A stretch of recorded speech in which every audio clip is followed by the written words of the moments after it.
KT ജലീലിനെതിരായ Lokayukta ഉത്തരവ് ചോദ്യം ചെയ്ത് സർക്കാരിന് കോടതിയെ സമീപിക്കാമെന്ന് നിയമോപദേശം. ചട്ടങ്ങൾ പാലിക്കാതെയാണ് ലോകായുക്തയുടെ ഉത്തരവ് എന്നും നിയമോപദേശം പറയുന്നു. അഡ്വക്കേറ്റ് ജനറലാണ് സർക്കാരിന് നിയമോപദേശം നൽകിയത്. ലോകായുക്ത ഉത്തരവിനെതിരെ ജലീൽ നേരത്തെ ഹൈക്കോടതിയെ സമീപിച്ചിരുന്നു. വിവരങ്ങളുമായി VV അരുണാണ് ചേരുന്നത്. അരുൺ, എന്താണ് ഇപ്പോൾ കിട്ടിയ നിയമോപദേശം? എന്തൊക്കെയാണ് അതിന്റെ പ്രാധാന്യം? ലോകായുക്തയുടെ ഉത്തരവ് KT ജലീലിനെതിരായ ലോകായുക്തയുടെ ഉത്തരവ് ചട്ടപ്രകാരമല്ല. അതുകൊണ്ട് തന്നെ സർക്കാരിന് ഹൈക്കോടതിയെ സമീപിക്കാം. ഇതാണ് അഡ്വക്കേറ്റ് ജനറലിന്റെ നിയമോപദേശത്തിന്റെ പ്രധാനമായും നിയമോപദേശത്തിൽ പറയുന്നത്. നേരത്തെ ജലീൽ ഈ വിഷയത്തിൽ ഹൈക്കോടതിയെ സമീപിച്ചിരുന്നു. ആ കോടതി വിധി വരുന്നതിന് കാത്തു നിൽക്കാതെ അദ്ദേഹം ഇന്നലെ രാജിവെക്കുകയും ചെയ്തു. പക്ഷെ ഇപ്പോൾ സർക്കാരിനും ഹൈക്കോടതിയെ സമീപിക്കാമെന്നാണ് നിയമോപദേശം. പ്രത്യേകിച്ചും സർക്കാരുമായി ബന്ധപ്പെട്ട് ലോകായുക്ത വിധിന്യായത്തിലെ പരാമർശങ്ങൾ മാറ്റിക്കിട്ടാൻ സർക്കാർ ഹൈക്കോടതിയെ സമീപിച്ചേക്കും. ഏതായാലും ജലീലിന്റെ കാര്യത്തിൽ ഇനിയൊരു പുനരാലോചന സർക്കാരിന്റെ ഭാഗത്ത് ഉണ്ടാകുന്നതിൽ കൂടിയും ഇതിലൂടെ ഉണ്ടായ നാണക്കേട് മാറ്റിയെടുക്കാൻ ഹൈക്കോടതി സമീപിക്കുന്നതാണ് ഉചിതമെന്ന വിലയിരുത്തലിലാണ് സർക്കാരുള്ളത്. അതുകൊണ്ട് തന്നെ തുടർ നടപടികൾ നിർണായകമായി മാറും. വിവരനാണ് വിവരങ്ങൾ നൽകിയത്. മുഖം രക്ഷിക്കാൻ വേണ്ടി AGയുടെ കയ്യിൽ നിന്നും നിയമോപദേശം എഴുതി വാങ്ങിയതാണെന്ന് പ്രതിപക്ഷ നേതാവ് രമേശ് ചെന്നിത്തല. ഗതിയില്ലാതെയാണ് രാജിവെച്ചത്. ബന്ധു നിയമന കേസിൽ മുഖ്യമന്ത്രിയും പ്രതിയാണെന്നും ചെന്നിത്തല പറഞ്ഞു. ഒരിക്കലും ചട്ടവിരുദ്ധമാകുന്നില്ല. നിയമവിധേയമായി നിയമാനുസൃതമായി എടുത്തിട്ടുള്ള നടപടിയാണ്. ഇപ്പോൾ മുഖം രക്ഷിക്കാൻ വേണ്ടി AGയുടെ കയ്യിൽ നിന്ന് നിയമോപദേശം എഴുതി വാങ്ങുന്ന പണിയാണ് സർക്കാർ ചെയ്തുകൊണ്ടിരിക്കുന്നത്. ഇതൊന്നും വില പോകാൻ പോകുന്നില്ല. കേരളത്തിലെ ജനങ്ങൾക്ക് കാര്യങ്ങൾ ബോധ്യപ്പെട്ടു. ഗതിയില്ലാതെ രാജിവെക്കേണ്ട സ്ഥിതി ഉണ്ടായത്. ഇതിനകത്ത് ഒരു ധാർമ്മികതയുമില്ല.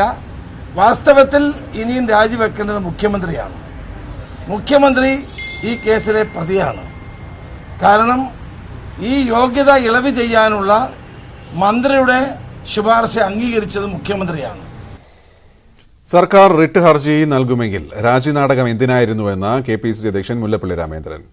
റിട്ട് നൽകാനുള്ള നീക്കം അധാർമികമായ നടപടിയാണെന്നും അദ്ദേഹം വിമർശിച്ചു. എന്തിനു വേണ്ടിയാണ് ഈ രാജിനാടകം ഇന്നലെ അരങ്ങേറിയത്? ആരുടെ നിർദ്ദേശപ്രകാരമാണ് ആ നാടകം ഇവിടെ ഇന്നലെ നടത്തിയത്? കമ്മ്യൂണിസ്റ്റ് മാർക്സിസ്റ്റ് പാർട്ടിയുടെ അഖിലേന്ത്യാ നേതൃത്വം ഇവിടെ നടന്ന വ്യാപകമായ പിൻവാതിൽ നിയമനത്തെക്കുറിച്ച് അസ്വസ്ഥരാണ് എന്ന വാർത്തകളാണ് നിങ്ങളൊക്കെ റിപ്പോർട്ട് ചെയ്തിരിക്കുന്നത്.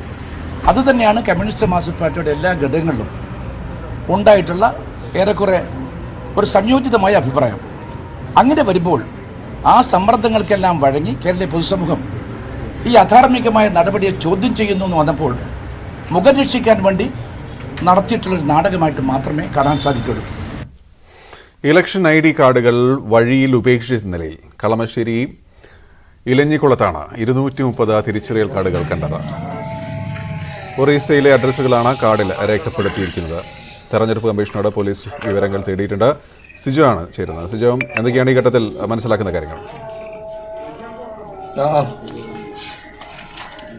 സിജോ ഉണ്ടെന്ന് പ്രതീക്ഷിക്കുന്നു. 230 തിരിച്ചറിയൽ കാർഡുകൾ ആണ് കണ്ടെത്തിയിട്ടുള്ളത്.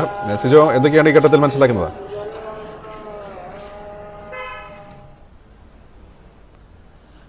ഗോപി, കളമശ്ശേരി വിടാക്കുഴയിലാണ് ഇത്തരത്തിൽ കാർഡുകൾ കണ്ടെത്തിയിരിക്കുന്നത്. ഇന്നലെ വൈകിട്ട് 5:30യോടെയാണ് കാർഡുകൾ കണ്ടെത്തുന്നത്.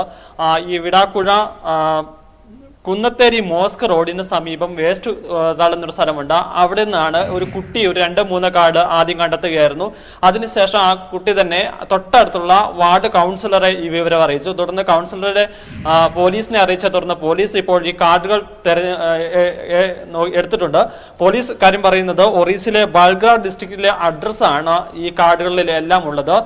ഇത് എങ്ങനെയാണ് ഇവിടെ വന്നതെന്ന് സംബന്ധിച്ച് കൃത്യമായൊരു സൂചന പോലീസിനില്ല. എന്തായാലും നമ്മൾ അവിടെ സ്ഥലത്ത് പോയി അന്വേഷിച്ചു. ഏതാനും ചില ഇതര സംസ്ഥാന തൊഴിലാളികൾ ആ പ്രദേശത്ത് താമസിക്കുന്നുണ്ട്. പക്ഷെ അത്ര കൂട്ടത്തോടെ താമസിക്കുന്ന ഒരു ഏരിയ അല്ല. 10-15 ആളുകൾ മാത്രമാണ് ഉള്ളത്. പക്ഷേ ഇതിൽ ഒരു സംശയം ജനിപ്പിക്കുന്ന ഒരു കാര്യം, അങ്ങനെയാണെങ്കിൽ പോലും എങ്ങനെയാണ് 230 കാർഡുകൾ ഇത്തരത്തിൽ വരിക എന്നുള്ളതാണ് സംശയം നിലനിൽക്കുന്നത്. എന്തായാലും ഇത് സംബന്ധിച്ച് പോലീസ് അന്വേഷണം ആരംഭിക്കുകയും ചെയ്തിട്ടുണ്ട്.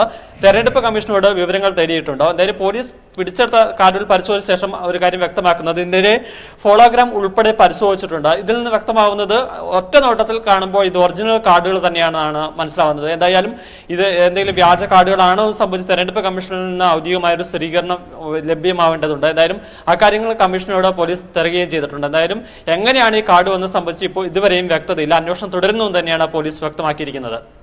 തീർച്ചയായും സിജോ, ഇതിപ്പോൾ തെരഞ്ഞെടുപ്പ് കഴിഞ്ഞതിന് ശേഷം കാർഡുകൾ കാണുന്നു. പക്ഷേ ഒറീസയിലാണ് അഡ്രസ്സ് എന്നുള്ളതുകൊണ്ട് നമ്മൾ ആ രീതിയിൽ ആലോചിക്കേണ്ട കാര്യമില്ല. എന്നിരുന്നാൽ തന്നെയും ഇത് മനുഷ്യന് ആവശ്യമുള്ള ഒരു സാധനമാണല്ലോ കാർഡ്.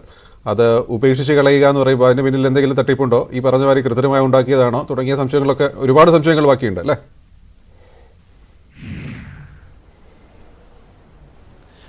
തീർച്ചയായും ഇതിൽ പ്രധാനമായ ഒരു സംശയം വരുന്നത് ഈ എണ്ണം തന്നെയാണ്. കാരണം 230 കാർഡുകളാണ് ഉള്ളത്. നമ്മൾ ആ സ്ഥലത്തൊക്കെ പോയി അന്വേഷിച്ചിരുന്നു. അപ്പോൾ ആ പ്രദേശത്തുള്ള ആളുകൾ പറയുന്നത് ഇത്രയും ആളുകൾ അങ്ങനെ കൂട്ടത്തോടെ താമസിക്കുന്ന സ്ഥലമല്ല, ഇതര സംസ്ഥാന തൊഴിലാളികൾ അവിടെ താമസിക്കുന്നുണ്ട്, എങ്കിൽ പോലും അതൊരു 10-15 ആളുകൾ എന്ന നിലയിൽ അങ്ങനെയാണ് താമസിക്കുന്നത്. പക്ഷേ 230 കാർഡുകൾ എങ്ങനെ ഓരോ സ്ഥലത്ത് ഒരുമിച്ച് വരുന്നു? അത് മാത്രമല്ല ഒരേ സ്ഥലത്തെ ജില്ലയിലെ തന്നെ കാർഡുകളാണ് എന്നുള്ളതാണ് സംശയമുള്ളത്. അതുകൊണ്ടാണ് ഇത് ആരാണ് ഇവിടെ കൊണ്ടുപോയിട്ടെന്ന് സംശയമുള്ളത്. എന്തായാലും കേരള മറ്റ് സംസ്ഥാനങ്ങളിൽ നിന്ന് ഇവിടെ നിന്ന് താമസിക്കുന്ന ആളുകൾക്കൊക്കെ ഇവിടെയും വോട്ടിംഗ് ക്രമീകരണ കാര്യങ്ങളെല്ലാം അല്ലെങ്കിൽ അഡ്രസ് മാറ്റുന്ന കാര്യങ്ങളൊക്കെ ഉണ്ട്. എന്തായാലും അത് സംബന്ധിച്ച സംശയങ്ങൾ ഇതുവരെ പോലീസ് പറഞ്ഞിട്ടില്ല. പക്ഷേ ഈ കാർഡുകൾ ഇത്ര എണ്ണം അങ്ങനെ കൂട്ടത്തോടെ വന്നെന്ന സംശയമാണ് ഉള്ളത്. അത് സംബന്ധിച്ച് കൂടുതൽ പരിശോധനകൾക്ക് ശേഷം മാത്രമേ അറിയാൻ സാധിക്കൂ എന്നുള്ള കാര്യമാണ് പോലീസ് വ്യക്തമാക്കി ചെയ്തിരിക്കുന്നത്. എന്തായാലും ഒരു സമീപം 1-2 വീടുകളൊക്കെ ഉണ്ട്. പക്ഷേ ആ സ്ഥിരമായി വേസ്റ്റ് കൊണ്ടിടുന്ന ഒരു സ്ഥലമാണ്. പക്ഷെ അവിടെ CCTVയോ അങ്ങനെ അത്തരത്തിലുള്ള കാര്യങ്ങളൊന്നുമില്ല. അതുകൊണ്ട് തന്നെ ആരാണ് കൊണ്ടിട്ടതെന്ന് സംബന്ധിച്ച് കൃത്യമായ ഒരു അറിയിപ്പ് പോലീസിനില്ല. എന്തായാലും ഈ വിവരങ്ങൾ, ഈ അഡ്രസ്സുകൾ പരിശോധിച്ചതിന് ശേഷം ഇതിൽ നിന്നുള്ള ആരെങ്കിലും ആണോ ഇത് കൂട്ടത്തോടെ കൊണ്ടിട്ടെന്ന കാര്യമാണ് ഇപ്പോൾ പോലീസ് പ്രധാനമായും സംശയിക്കുകയും ചെയ്യുന്നത്. അതിനുള്ള അനുസരിച്ചുള്ള അന്വേഷണമാണ് നടത്തിക്കൊണ്ടിരിക്കുന്നത്. എന്തായാലും ഇത് ഒറിജിനലാണോ എന്ന് സംബന്ധിച്ച് തെരഞ്ഞെടുപ്പ് കമ്മീഷനിൽ നിന്ന് കൃത്യമായ ഒരു വ്യക്തത വന്നതിന് ശേഷം മാത്രമേ അതിൽ പോലീസ് തീർച്ചയായും പറയൂ. എന്തായാലും പ്രാഥമിക ഘട്ടം എന്ന നിലയിൽ പരിശോധിക്കുമ്പോൾ, ഇതിന്റെ ഫോളോഗ്രാം പരിശോധിക്കുമ്പോൾ അത് ഒറിജിനൽ ആണെന്ന നിലപാടിൽ തന്നെയാണ് പോലീസ് നിലനിൽക്കുകയും ചെയ്തത്. എന്തായാലും അന്വേഷണം പുരോഗമിക്കും എന്നുള്ള കാര്യം തന്നെയാണ് ഇപ്പോൾ പോലീസ് വ്യക്തമാക്കുകയും ചെയ്തിരിക്കുന്നത്. വിവരങ്ങൾ നൽകിയത്. പള്ളിപ്പുറം സ്വർണ്ണ കവർച്ചയിൽ 5 പേർ കസ്റ്റഡിയിലെന്ന സൂചന. പ്രതികൾ സഞ്ചരിച്ച കാറും പോലീസ് പിടിച്ചെടുത്തു. VS അനുവാണ് ചേരുന്നത്. അനു, എന്തൊക്കെയാണ് വിവരങ്ങൾ? ഗോപി, പള്ളിപ്പുറത്ത് നിന്ന് ജ്വല്ലറി ഉടമയെ ആക്രമിച്ച 100 പവൻ സ്വർണ്ണ കവർച്ച കേസിലെ 5 പ്രതികളെ ഇപ്പോൾ പോലീസ് കസ്റ്റഡിയിലെടുത്തതായാണ് നമുക്ക് ലഭിക്കുന്ന വിവരം. പക്ഷേ ചിലരെ ചോദ്യം ചെയ്യുന്നതിന് വേണ്ടി വിളിച്ചു വരുത്തിയിട്ടുണ്ട്. അല്ലാതെ കസ്റ്റഡി അല്ലെങ്കിൽ അറസ്റ്റ് രേഖപ്പെടുത്തിയിട്ടില്ല എന്ന ഒരു വിവരമാണ് പോലീസ് ഔദ്യോഗികമായി നൽകുന്നത്. പക്ഷേ നമുക്ക് ലഭിക്കുന്ന കൃത്യമായ സൂചന പ്രകാരം ഈ 5 പേർക്കും പ്രാദേശികമായി ബന്ധമുള്ള ഈ കൃത്യത്തിൽ നേരിട്ട് പങ്കെടുത്ത ആൾക്കാർ തന്നെയാണ് പോലീസ് ഇപ്പോൾ ചോദ്യം ചെയ്യുന്നത്. ഇവർ സഞ്ചരിച്ചിരുന്ന വാഹനവും പോലീസ് കസ്റ്റഡിയിലെടുത്തിട്ടുണ്ട്. മറ്റ് വിശദാംശങ്ങൾ അല്പസമയത്തിനകം നമുക്ക് നൽകാൻ കഴിയും. കാരണം ഈ പോലീസ് ഇവർ പ്രതികളാണെന്നോ ഇവരെ അറസ്റ്റ് ചെയ്യുന്നൊരു കൃത്യമായ ഒരു വിവരം ഇവർ നൽകുന്നില്ല. പക്ഷെ നമ്മൾ ഇന്നലെ തന്നെ ഈ പ്രതികളുടെ വാഹനം സഞ്ചരിച്ച റൂട്ടുമായി ബന്ധപ്പെട്ട വാർത്ത നൽകിയപ്പോൾ തന്നെ പറഞ്ഞിരുന്നു, ഇത് പ്രാദേശികമായി കൃത്യമായി ധാരണയുള്ള, ഇവിടെയൊക്കെ പോലീസിന്റെ CCTVകളുണ്ട് എന്നടക്കമുള്ള കാര്യങ്ങൾ കൃത്യമായി അറിയാവുന്ന പ്രതികളാണ്. ഇപ്പോൾ അറസ്റ്റിലായ 5 പേരും ഈ പ്രദേശവുമായി ബന്ധപ്പെട്ട ആൾക്കാരെന്നാണ് നമുക്ക് ലഭിക്കുന്ന വിവരവും. ഗോപി, അനുവാണ് വിവരങ്ങൾ നൽകിയത്. കോഴിക്കോട്ട് രാമനാട്ടുകരയിൽ വൻ മയക്കുമരുന്ന് വേട്ട. 3 കോടി രൂപയുടെ ഹഷീഷ് ഓയിൽ എക്സൈസ് സംഘം പിടികൂടി. മയക്കുമരുന്ന് കൊണ്ടുവന്ന കോഴിക്കോട് ഫ്രാൻസിസ് റോഡ് സ്വദേശി അൻവറിനെ അറസ്റ്റ് ചെയ്തു. എക്സൈസ് സംഘത്തിന് ലഭിച്ച രഹസ്യവിവരത്തിന്റെ അടിസ്ഥാനത്തിലാണ് മയക്കുമരുന്ന് വേട്ട. ഇന്നലെ രാത്രി 11 മണിയോടെ ഫറോക്ക് റേഞ്ച് ഓഫീസിന് കീഴിലുള്ള എക്സൈസ് സംഘം രാമനാട്ടുകര ബസ് സ്റ്റാൻഡിന് മുന്നിൽ വെച്ചാണ് കോഴിക്കോട് ഫ്രാൻസിസ് റോഡ് സ്വദേശി അൻവറിനെ പിടികൂടിയത്. ഇയാളുടെ കയ്യിൽ നിന്നും 3 കിലോ ഹാഷിഷ് ഓയിൽ കണ്ടെടുത്തു. വിപണിയിൽ 3 കോടിയോളം രൂപയാണ് ഇതിന്റെ വില. DJ പാർട്ടിക്കായി കൊണ്ടുവന്നതാണ് മയക്കുമരുന്നെന്ന് എക്സൈസ് ഉദ്യോഗസ്ഥർ അറിയിച്ചു. പിന്നിൽ വൻ സംഘമുണ്ട്. ഇവർക്ക് വേണ്ടി അന്വേഷണം തുടരുകയാണ്.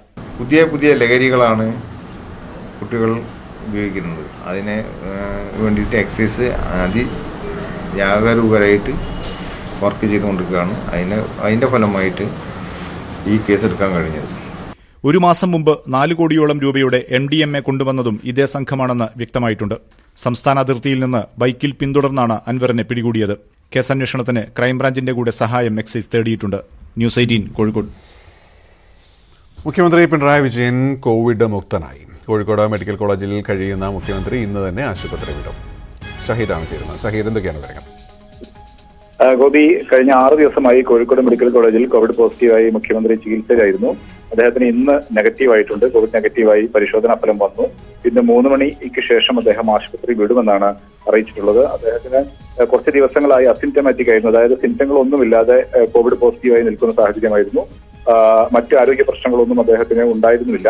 ഇന്ന് നെഗറ്റീവായി. ഒപ്പം അദ്ദേഹത്തിന്റെ കുടുംബാംഗങ്ങളും ആശുപത്രിയിൽ ഉണ്ടായിരുന്നു. അദ്ദേഹത്തിന്റെ ഭാര്യ കമലത്തിന് പോസിറ്റീവ് കഴിഞ്ഞ ദിവസം സ്ഥിരീകരിച്ചിട്ടുണ്ട്. അദ്ദേഹം പക്ഷേ കമലം പോസിറ്റീവ് ആണെങ്കിൽ പോലും സിംറ്റങ്ങളൊന്നും ലക്ഷണങ്ങളൊന്നുമില്ല. അതുകൊണ്ട് തന്നെ ആശുപത്രി ഇന്ന് വിടുമെന്നാണ് അറിയിച്ചിട്ടുള്ളത്. ഒപ്പം അദ്ദേഹത്തിന്റെ മകൾ വീണയുടെ ഭർത്താവ് ഡിവൈഎഫ്ഐ നേതാവ് കൂടിയായ മുഹമ്മദ് റിയാസ്, ഇവർക്കും പോസിറ്റീവായി ചികിത്സയിലായിരുന്നു. ഇവർ രണ്ടുപേരും നെഗറ്റീവ് ആയിട്ടുണ്ട്. പക്ഷേ റിയാസിന്റെ പിതാവിന് കോവിഡ് പോസിറ്റീവ് സ്ഥിരീകരിച്ച് ആശുപത്രിയിൽ ചികിത്സയിൽ കഴിയുകയാണ്. അതുകൊണ്ട് തന്നെ റിയാസും വീണയും ആശുപത്രി വിടില്ല എന്ന് കൂടി അറിയിച്ചിട്ടുണ്ട്. അതായത് മുഖ്യമന്ത്രി ഇന്ന് 3 മണിയോടുകൂടി ആശുപത്രി വിടും. ഷഹീദാണ് വിവരങ്ങൾ നൽകിയത്. മംഗളൂരുവിൽ അപകടത്തിൽപ്പെട്ട ബോട്ടിലെ രക്ഷാപ്രവർത്തനങ്ങൾ പ്രതിസന്ധിയിൽ. ചരക്ക് കപ്പലിടിച്ച് തകർന്ന ബോട്ട് പൂർണ്ണമായി കടലിൽ മുങ്ങി. അപകടത്തെ തുടർന്ന് കാണാതായ 9 തൊഴിലാളികളും ബോട്ടിനകത്ത് കുടുങ്ങിക്കിടക്കുന്നു എന്നാണ് നിഗമനം. അപകടത്തിൽപ്പെട്ട ബോട്ടിന്റെ ദൃശ്യങ്ങൾ ന്യൂസ് 18 ലഭിച്ചു. ഇന്നലെ പുലർച്ചെയോടെയാണ് മംഗളൂരു തീരത്തു നിന്നും 44 നോട്ടിക്കൽ മൈൽ അകലെ വെച്ച് ബേപ്പൂരിൽ നിന്നുള്ള മത്സ്യബന്ധന ബോട്ടിൽ ചരക്ക് കപ്പലിടിച്ചത്. ഇടിയുടെ ആഘാതത്തിൽ ബോട്ട് കീഴ്മേൽ മറിഞ്ഞു. ബോട്ടിലുണ്ടായിരുന്ന 14 പേരിൽ 3 പേർ മരിക്കുകയും 2 പേർ നിസ്സാര പരിക്കുകളോടെ രക്ഷപ്പെടുകയും ചെയ്തു. എന്നാൽ ഇന്ന് പുലർച്ചെയോടെ ബോട്ട് പൂർണ്ണമായി കടലിൽ മുങ്ങിത്താണു. ഇതോടെ രക്ഷാപ്രവർത്തനവും തിരച്ചിലും പൂർണ്ണമായി നിലച്ചു. വൈകിട്ട് വരെ കോസ്റ്റ് ഗാർഡ് അധികൃതർ അപകടം നടന്ന മേഖലയിലുണ്ടായിരുന്നു. കാസർഗോഡ് നിന്നുള്ള കോസ്റ്റൽ പോലീസ് ഇന്നും കടലിൽ പട്രോളിംഗ് നടത്തുന്നുണ്ട്. എന്നാൽ പുതിയ വിവരങ്ങളൊന്നും ഇവർക്ക് ലഭിച്ചിട്ടില്ല. ബാക്കിയുള്ള 9 തൊഴിലാളികൾ ബോട്ടിനകത്ത് തന്നെ കുടുങ്ങിയിട്ടുണ്ടാകാമെന്നാണ് കോസ്റ്റൽ പോലീസിന്റെ വിലയിരുത്തൽ. ബോട്ട് കടലിനടിയിലേക്ക് താഴ്ന്ന സാഹചര്യത്തിൽ ഇവർക്കായുള്ള തെരച്ചിൽ അസാധ്യമായിരിക്കുകയാണ്. നാവികസേനയും കോസ്റ്റ് ഗാർഡും കാര്യക്ഷമമായി ശ്രമിച്ചാൽ മാത്രമേ പ്രതീക്ഷയ്ക്ക് വകയുള്ളൂ എന്നാണ് തീരദേശ പോലീസ് അധികൃതർ പറയുന്നത്. ബോട്ടിലിടിച്ച സിംഗപ്പൂർ രജിസ്ട്രേഷൻ ചരക്കുകപ്പൽ കോസ്റ്റ് ഗാർഡിന്റെ കസ്റ്റഡിയിലുണ്ട്. ന്യൂസ് 18 കാസർഗോഡ്. മംഗലാപുരത്ത് ഉൾക്കടലിൽ അപകടത്തിൽപ്പെട്ട ബേപ്പൂരിലെ ബോട്ടിന് ഇൻഷുറൻസ് ഇല്ലെന്ന ഉടമകൾ. കടുത്ത സാമ്പത്തിക പ്രതിസന്ധി കാരണം ഇൻഷുറൻസ് ഇല്ലാതെയാണ് ബോട്ടുകൾ സർവീസ് നടത്തുന്നത്. അപകടത്തിൽപ്പെടുന്നവർക്ക് ബോട്ട് ഉടമകൾ സ്വന്തം നിലയിൽ നഷ്ടപരിഹാരം നൽകുകയാണ് ചെയ്യുന്നത്. മംഗലാപുരത്ത് അപകടത്തിൽപ്പെട്ട ബേപ്പൂരിലെ ബോട്ടിന് ഇൻഷുറൻസ് ഇല്ലെന്ന് ഉടമകൾ ന്യൂസ് 18നോട് വെളിപ്പെടുത്തി.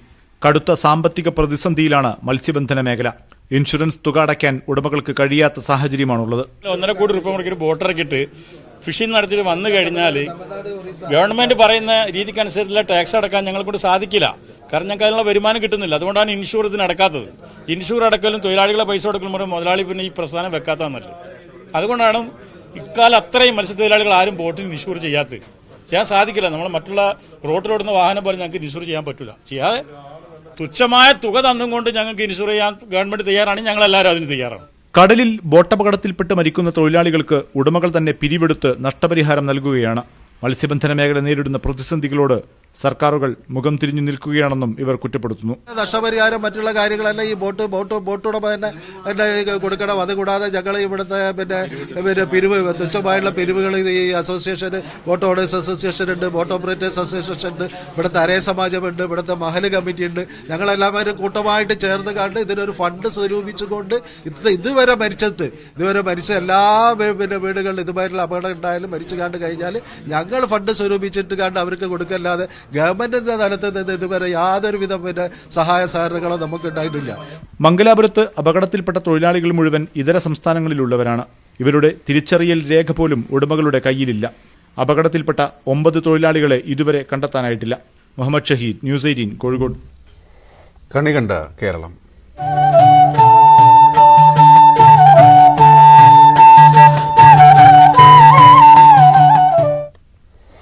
കോവിഡിന്റെ 2ാം തരംഗം സൃഷ്ടിക്കുന്ന വെല്ലുവിളികൾക്കിടയിൽ പ്രതീക്ഷയുടെ കിരണമായി ഇന്ന് വിഷു. കണി കണ്ടും കൈനീട്ടം നൽകിയും ലോകമെമ്പാടുള്ള മലയാളികൾ വിഷുദിനം ആഘോഷിക്കുകയാണ്. ജാഗ്രത കൈവിടാതെ.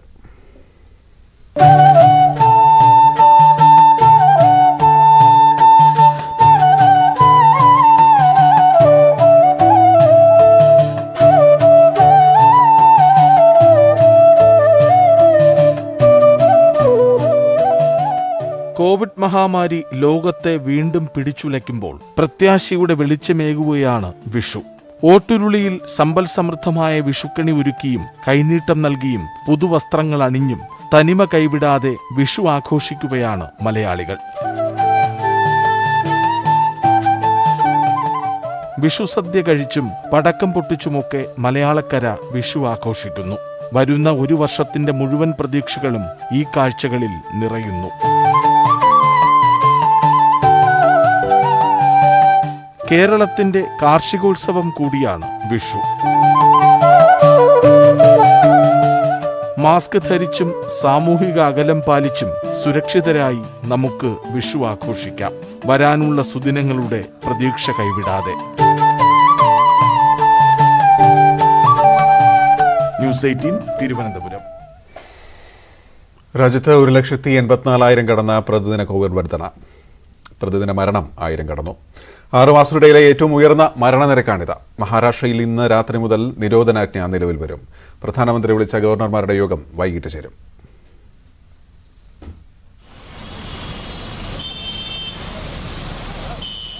പ്രതിദിന രോഗികളുടെ എണ്ണത്തിൽ ലോകത്ത് ഏറ്റവും മുന്നിലാണ് ഇന്ത്യ. ഇന്നലെ മാത്രം 1,84,372 പേർക്ക് രോഗം സ്ഥിരീകരിച്ചു. 24 മണിക്കൂറിനിടെ 1027 പേർ മരിച്ചു. ഒക്ടോബർ 18 ശേഷം ആദ്യമായാണ് പ്രതിദിന മരണം 1000 കടക്കുന്നത്. ഇതോടെ ആകെ മരണം 1,72,805 മഹാരാഷ്ട്ര, ഉത്തർപ്രദേശ്, ഛത്തീസ്ഗഡ്, ഡൽഹി സംസ്ഥാനങ്ങളിലാണ് രോഗവ്യാപനം അതിരൂക്ഷം. മഹാരാഷ്ട്രയിൽ പ്രതിദിന വർധന 60,000 കടന്നു.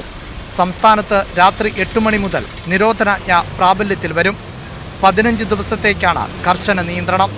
പെട്രോൾ പമ്പുകൾ, IT, ധനകാര്യ സ്ഥാപനങ്ങൾ, ടെലികോം, ഇ-കൊമേഴ്സ് സർവീസുകൾ എന്നിവ പ്രവർത്തിക്കും. അവശ്യ സേവനങ്ങൾക്കായി മാത്രമായി ഗതാഗത സംവിധാനം പരിമിതപ്പെടുത്തും.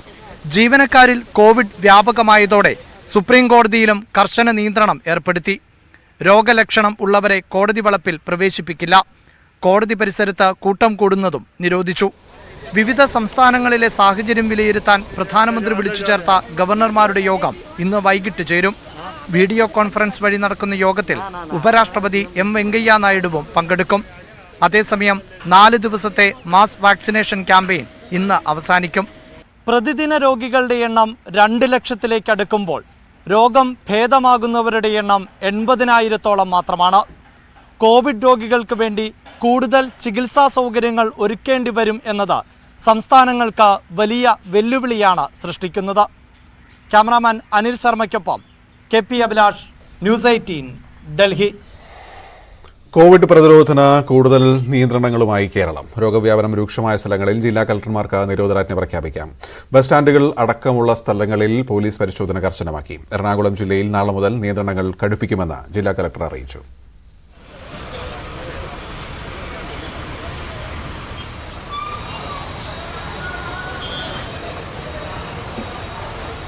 നിയന്ത്രണങ്ങൾ ഏർപ്പെടുത്തിയിട്ടും കോവിഡ് കേസുകൾ കുതിച്ചുയരുന്ന സാഹചര്യത്തിലാണ് സംസ്ഥാനം കൂടുതൽ കടുത്ത നിയന്ത്രണങ്ങളിലേക്ക് കടക്കുന്നത്. കോവിഡ് വ്യാപനം രൂക്ഷമായ പ്രദേശങ്ങളിൽ ജില്ലാ ഭരണകൂടത്തിന് നിരോധനാജ്ഞ പ്രഖ്യാപിക്കാം. ഹോട്ടലുകളിലെയും ബസ്സുകളിലെയും നിയന്ത്രണങ്ങൾ പ്രാബല്യത്തിൽ വന്നു. ബസ്സുകളിൽ ആളുകൾ നിന്ന് യാത്ര ചെയ്യുന്നില്ലെന്ന് ഉറപ്പാക്കാൻ പോലീസ് പരിശോധന നടത്തും. ഷോപ്പിംഗ് മാളുകൾ അടക്കമുള്ള പൊതുസ്ഥലങ്ങളിലും പോലീസ് നിരീക്ഷണമുണ്ടാകും. രാത്രി 9 മണിക്ക് ശേഷം പ്രവർത്തിക്കുന്ന ഹോട്ടലുകൾക്ക് ആദ്യം താക്കീതും പിന്നീട് പിഴയുമാണ് ശിക്ഷ. കോവിഡ് 1ാം തരംഗം ശക്തമായ വെല്ലുവിളി സൃഷ്ടിച്ചപ്പോൾ സമാനമായ നിയന്ത്രണത്തിലൂടെ വ്യാപനം പിടിച്ചുകെട്ടാൻ സാധിച്ചിരുന്നു. എറണാകുളത്ത് നാളെ മുതൽ നിയന്ത്രണം ശക്തമാക്കുമെന്ന് ജില്ലാ കളക്ടർ S. സുഹാസ് ന്യൂസ് 18നോട് പറഞ്ഞു. പോലീസിന്റെ കൂടെ ഉണ്ടാവും. ഇത് ഫംഗ്ഷൻസ്, ഗ്യാതറിംഗ്സ് മറ്റു വേറെ ഏരിയാസിൽ. അറ്റ് ദ സെയിം ടൈം ഈ ബസ്സസിൽ കൂടുതൽ ആൾക്കാർ പോകുന്നുണ്ട്. അത് ഇപ്പോൾ മോട്ടോർ വെഹിക്കിൾ ഡിപ്പാർട്ട്മെന്റ്ക്ക് നിർദ്ദേശം കൊടുത്തിട്ടുണ്ട്. എത്ര സീറ്റ്സ് ഉണ്ടോ അത്ര മാത്രമേ അലൗഡ് ആണ് എന്ന്. യാർക്കും സ്റ്റാൻഡിംഗ് പാസഞ്ചേഴ്സ് കൊടുക്കാൻ പറ്റില്ല. ಮತ್ತೆ ಅದು ಕೂಡ ശക്തമായിട്ട് നടപടികൾ എടുക്കും. വിഷുദിനത്തിൽ സംസ്ഥാന വ്യാപകമായി പോലീസിന്റെ നിരീക്ഷണവും ശക്തമാക്കിയിട്ടുണ്ട്. രാവിലെ ക്ഷേത്രങ്ങളിലടക്കം വലിയ തിരക്ക് അനുഭവപ്പെട്ട സാഹചര്യത്തിലാണ് കൂടുതൽ പരിശോധനകളിലേക്ക് പോലീസ് കടന്നത്. 2 ലക്ഷം അധിക ഡോസ് വാക്സിൻ കേരളത്തിന് ലഭ്യമായ സാഹചര്യത്തിൽ വാക്സിനേഷൻ ക്യാമ്പുകളുടെ പ്രവർത്തനവും കൂടുതൽ ഊർജിതമാക്കി. ന്യൂസ് 18 തിരുവനന്തപുരം, കൊച്ചി. എറണാകുളം ജില്ലയിൽ കോവിഡ് പരിശോധന കർശനമാക്കുമെന്ന് ജില്ലാ കളക്ടർ S. സുഹാസ്. ചടങ്ങുകളിലും ബസ്സുകളിലും സാമൂഹിക അകലം ഉറപ്പുവരുത്തും. ഇതിനായി പോലീസ് പരിശോധന നടത്തുമെന്നും അദ്ദേഹം ന്യൂസ് 18നോട് പറഞ്ഞു. ജില്ലയിൽ ഇപ്പോഴും സ്ഥിതിഗതികൾ നിയന്ത്രണ വിധേയമാണെന്നും ജില്ലാ കളക്ടർ പറഞ്ഞു. കോവിഡ് പ്രതിരോധ രംഗത്ത് കോവിഡിന്റെ ആദ്യ വരവിൽ മികച്ച രീതിയിൽ പ്രതിരോധിച്ച ജില്ലയാണ് എറണാകുളം. പക്ഷേ 2ാം വരവിൽ തുടക്കത്തിലെ തന്നെ രോഗികളുടെ എണ്ണത്തിൽ വലിയ തോതിലുള്ളൊരു വർധനവാണ് ഉണ്ടാകുന്നത്. ഇത് ഒരു ആശങ്കപ്പെടുത്തുന്ന രീതിയിലേക്ക് ചില കോണിലെങ്കിലും വീക്ഷണം ഉയരുന്നുണ്ട്. ഇപ്പോൾ ജില്ലയുടെ അമരക്കാരൻ ജില്ലാ കളക്ടർ S. സുഹാസ് തന്നെ നമ്മളോടൊപ്പം ചേരുന്നു. സർ, ഈ കോവിഡിന്റെ 2ാം വ്യാപനം ഇതിൽ ആശങ്കപ്പെടുത്തുന്ന രീതിയിലേക്ക് മാറുന്നെന്ന് സാധിക്കും. നമുക്ക് ഇന്ന് 2-3 ആഴ്ചകൾ വളരെ ക്രിട്ടിക്കലാണ്. നമ്മുടെ ജില്ലയിൽ ഇപ്പോൾ കേസസ് കൂടാനുണ്ട്, അത് കറക്റ്റാണ്. അത്തരത്തിൽ ഒരു റീസൺ കൂടെ നമ്മുടെ മെയിൻ ഒരു ഫൈറ്റ് ഉള്ളത് മാക്സിമം ടെസ്റ്റിംഗ് ചെയ്യാൻ വേണ്ടിയിട്ടാണ്. നമുക്ക് മാക്സിമം ആൾക്കാരിന് ഇങ്ങനെ ടെസ്റ്റ് ചെയ്തിട്ട് ഐഡന്റിഫൈ ചെയ്തിട്ട് അവനെ ക്വാറന്റൈനിൽ കൊണ്ടുവരാനാണ് നമ്മുടെ ഒരു മെയിൻ ലക്ഷ്യം. അത് നാം ചെയ്യാനുണ്ട്. നമ്മുടെ ടെസ്റ്റ് മിനിമം ഒരു 12,000 ചെയ്യണമെന്ന് നിർദ്ദേശം കൊടുത്തിട്ടുണ്ട്. 5 മൊബൈൽ ലാബ്സ് കൂടെ തുടങ്ങിയിട്ടുണ്ട്. ഇപ്പോൾ നിരോധനാജ്ഞ അടക്കം പ്രഖ്യാപിക്കാനുള്ള ഒരു അധികാരം സർക്കാർ തരുന്നു. അത്തരം ഒരു സിറ്റുവേഷൻ എറണാകുളത്തുണ്ടോ? നമുക്ക് അങ്ങനെ കോൺസെൻട്രേറ്റ് ആയ ബ്രേക്ക് ഔട്ട് നമ്മുടെ ജില്ലയിൽ നമുക്ക് കാണാനില്ല. മാക്സിമം കേസസ് ഡിസ്ട്രിബ്യൂട്ട് ആയിട്ട് നമുക്ക് കാണുന്നത് തൃക്കാക്കര മുനിസിപ്പാലിറ്റിയിലാണ്. അവിടെ പോലീസ് ഇന്ന് കൂടെ കുറച്ച് സ്ട്രോങ് ആയ നടപടികൾ എടുക്കുന്നുണ്ട്.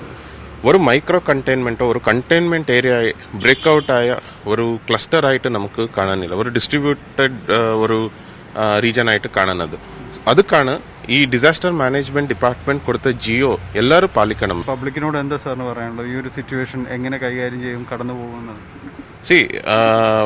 മെയിൻലി ജനങ്ങൾക്ക് അഭ്യർത്ഥന വേറെ എല്ലാ നമ്മുടെ ഹെൽത്ത് ഡിപ്പാർട്ട്മെന്റ് എല്ലാവരും അത് ടുവേർഡ്സ് വർക്ക് ചെയ്യും. But at the same time ഈ ബാക്ക് ടു ബേസിക്സ് പ്രോഗ്രാംസ് എന്താ ഉണ്ടോ, SMS, social distancing, mask, sanitising, ಮತ್ತೆ ഈ നമ്മുടെ ഡിസാസ്റ്റർ മാനേജ്മെന്റ് ഡിപ്പാർട്ട്മെന്റിന്റെ കൊടുത്ത നിർദ്ദേശങ്ങൾ ട്രിവാൻഡ്രം ഇന്ന് വന്ന നിർദ്ദേശങ്ങൾ എല്ലാവരും പാലിക്കണം. സ്വയമായിട്ട് ഇത് ഒരു കൺട്രോൾ കൊണ്ടുവന്നെങ്കിൽ ഡെഫിനറ്റായിട്ട് ഇത് നമുക്ക് വിജയിപ്പിക്കാൻ പറ്റും. Right sir, thank you very much. എന്തായാലും എറണാകുളം ജില്ലയുടെ നിലവിലെ ഒരു സിറ്റുവേഷൻ അത് കൺട്രോൾഡ് ആണ് എന്ന് തന്നെ അദ്ദേഹം പറയുന്നു. കൂടുതൽ ജാഗ്രതയാണ് ആവശ്യം. അതുകൊണ്ട് അതായത് കോവിഡിൻ്റെ ആദ്യ വ്യാപന സമയത്ത് സ്വീകരിച്ച ജാഗ്രതയോടുകൂടി തന്നെ മുന്നോട്ട് പോകണമെന്ന് തന്നെയാണ് എറണാകുളം ജില്ലയുടെ സാഹചര്യങ്ങൾ വിലയിരുത്തിക്കൊണ്ട് എസ് സുഹാസ് ജില്ലാ കളക്ടർ പറയുന്നത്. ക്യാമറാമാൻ മനോജിനൊപ്പം ഡാനി പോൾ, ന്യൂസ് 18. മഹാരാഷ്ട്രയിൽ അതിവേഗം പടരുന്ന കോവിഡ് വൈറസ് കേരളത്തിൽ ഇതിനോടകം തന്നെ എത്തിയിട്ടുണ്ടാകാമെന്ന് വിദഗ്ധർ. കർശന നിയന്ത്രണങ്ങൾ പാലിച്ചില്ലെങ്കിൽ ഈ വൈറസ് സൂപ്പർ സ്പ്രെഡിന് വഴിവെക്കുമെന്ന് Rajiv Gandhi centre for biotechnology research വിഭാഗം മേധാവിയും MD-യുമായ ഡോക്ടർ രാധാകൃഷ്ണൻ നായർ ന്യൂസ് 18നോട് പറഞ്ഞു. കോവിഡ് വാക്സിൻ കൊണ്ട് മാത്രം പുതിയ വൈറസിനെ ഫലപ്രദമായി നേരിടാനാകില്ലെന്നും അദ്ദേഹം അഭിപ്രായപ്പെട്ടു. രാജ്യത്തെ തന്നെ പിടിച്ചുകുലുക്കുകയും ആശങ്കയിലാക്കുകയും ചെയ്തിരിക്കുകയാണ് രണ്ടാം വരവിൽ കോവിഡ്. ജനിതകമാറ്റം സംഭവിച്ച ഈ കോവിഡ് വൈറസ് നമ്മുടെ നാട്ടിലും എത്തിയോ? ഈ ആശങ്കയ്ക്കുള്ള മറുപടിയാണ് നമ്മോട് പറയുന്നത് Rajiv Gandhi centre for biotechnology senior സയന്റിസ്റ്റും റിസർച്ച് വിഭാഗം മേധാവിയും MD-യുമായ ഡോക്ടർ രാധാകൃഷ്ണൻ നായർ. സർ, അത് തന്നെയാണ് പ്രധാന ചോദ്യം. ഈ ജനിതകമാറ്റം സംഭവിച്ച വൈറസ് നമ്മുടെ നാട്ടിലെത്തിയോ? എത്ര ആശങ്കപ്പെടേണ്ട കാര്യമാണത്? നമ്മുടെ നാട്ടിൽ എത്തിയതായിട്ട് സ്ഥിരീകരിച്ച വിവരങ്ങളില്ല. പക്ഷേ എത്താനായിട്ട് ഇനി എത്ര ദിവസങ്ങൾ അല്ലെങ്കിൽ എത്ര മണിക്കൂറുകൾ മിച്ചമുണ്ട് എന്ന് മാത്രം നമ്മൾ നോക്കിയാൽ മതി. കാരണം ഇത് വരാതിരിക്കാനായിട്ട് സാധ്യതയില്ല. കേരളത്തിനെ സംബന്ധിച്ചിടത്തോളം ചൈനയിൽ നിന്ന് ഏറ്റവും ആദ്യം വേറൊരു രാജ്യത്തേക്ക് എത്തിയത് കേരളത്തിലാണ്. അപ്പം കേരളത്തിലെ ഡയസ്പോറ എന്ന് പറയുന്ന ലോകം മുഴുവൻ ട്രാവൽ ചെയ്യാനാണ്. മഹാരാഷ്ട്രയും കേരളവുമായി നല്ല ബന്ധമാണുള്ളത്, അതായത് എക്കോണമിക് ബന്ധം. അപ്പം ആ വഴിക്ക് ഇത് ട്രാൻസ്മിറ്റ് ചെയ്ത് ഇങ്ങോട്ടേക്ക് വരാനുള്ള സാധ്യത വളരെ കൂടുതലാണ്. വരുന്ന ആഴ്ചയോടുകൂടി നമ്മൾ സ്പെസിഫിക് ആയിട്ട് പേഷ്യൻസിന്, അതായത് മഹാരാഷ്ട്ര സ്ട്രെയിനിന് പ്രത്യേകതരം പ്രസൻറ്റേഷനാണ്. ആ പ്രസൻറ്റേഷൻ, അതായത് എസ്പെഷ്യലി വയറിന് അസുഖവും തലവേദനയും പനിയുമായിട്ട് വരുന്നത്. മുമ്പ് ആദ്യം വന്നുകൊണ്ടിരുന്നത് എല്ലാം ചുമയും ശ്വാസതടസ്സവും പനിയായിട്ടാണ് വന്നിരുന്നത്. ഇതിന് കുറെ കൂടെ ഇൻറ്റസ്റ്റൈനൽ ഇൻവോൾവ്മെൻ്റ് ഉള്ളതുകൊണ്ട് അങ്ങനെ വരുന്ന സാമ്പിൾസിനെ നമ്മൾ സ്പെസിഫിക് ആയിട്ട് എടുത്ത് സീക്വൻസ് ചെയ്യാനുള്ളത് ബൈ നെക്സ്റ്റ് വീക്ക് നമ്മൾ ആരംഭിക്കും. അങ്ങനെയെങ്കിൽ ഈ വൈറസ് വന്നു കഴിഞ്ഞാൽ നമ്മൾ ശ്രദ്ധിച്ചില്ലെങ്കിൽ എത്ര സൂപ്പർ സ്പ്രെഡിനുള്ള സാധ്യതകൾ എത്രത്തോളം കൂടുതലാണ് പഴയ വൈറസിനേക്കാളും? ഇപ്പോൾ വന്നിരിക്കുന്നത് ഡബിൾ മ്യൂട്ടൻ്റ് ആണ്. ഡബിൾ മ്യൂട്ടൻ്റ് എന്ന് പറയുമ്പോഴത്തേക്കും ഒരെണ്ണം അതിൻ്റെ ഇൻഫെക്റ്റിവിറ്റി കൂട്ടുന്നുണ്ട്, രണ്ടാമത്തെ മ്യൂട്ടേഷൻ ഇതിൻ്റെ സ്പ്രെഡ് കൂട്ടുന്നുണ്ട്. അപ്പോൾ ഈ രണ്ടെണ്ണവും ആഡ് ഓൺ ചെയ്യും. അതൊരു ക്യുമുലേറ്റീവ് എഫക്റ്റാണ് ഉണ്ടാക്കുന്നത്. അപ്പം പ്രോപ്പറായിട്ടുള്ള സോഷ്യൽ ഡിസ്റ്റൻസിങ്ങും മാസ്കും ഇല്ല എന്നുണ്ടെങ്കിൽ ഇത് സൂപ്പർ സ്പ്രെഡർ ആവാനുള്ള സാധ്യത പഴയതിനേക്കാളും വളരെ കൂടുതലാണ്. പഴയതിനേക്കാളും കൂടുതലായിരിക്കും. ഈ വാക്സിനേഷൻസ്, ഈ പുതിയ മ്യൂട്ടേഷൻ സംഭവിച്ച വൈറസിന് എത്രത്തോളം അതിനെതിരെ എത്രത്തോളം ശക്തമാണ് ഈ വൈറസ്? എത്രത്തോളം പ്രായോഗികമായി അതിനെ ചെറുക്കുന്നതാണ്? ഇതുവരെയുള്ള സ്റ്റഡീസിനകത്ത് അല്ലെങ്കിൽ ഇതുവരെയുള്ള പ്രിലിമിനറി സ്റ്റഡീസിനകത്ത് ഇപ്പോഴത്തെ vaccine is sufficient enough to counter this. നമ്മൾ നേരത്തെ ഉപയോഗിച്ചതുപോലെ മാസ്കും സാനിറ്റൈസറും മതിയോ, അതോ കൂടുതൽ ശക്തമായ പ്രതിരോധ നടപടികൾ നമ്മൾ ആവശ്യമാണോ?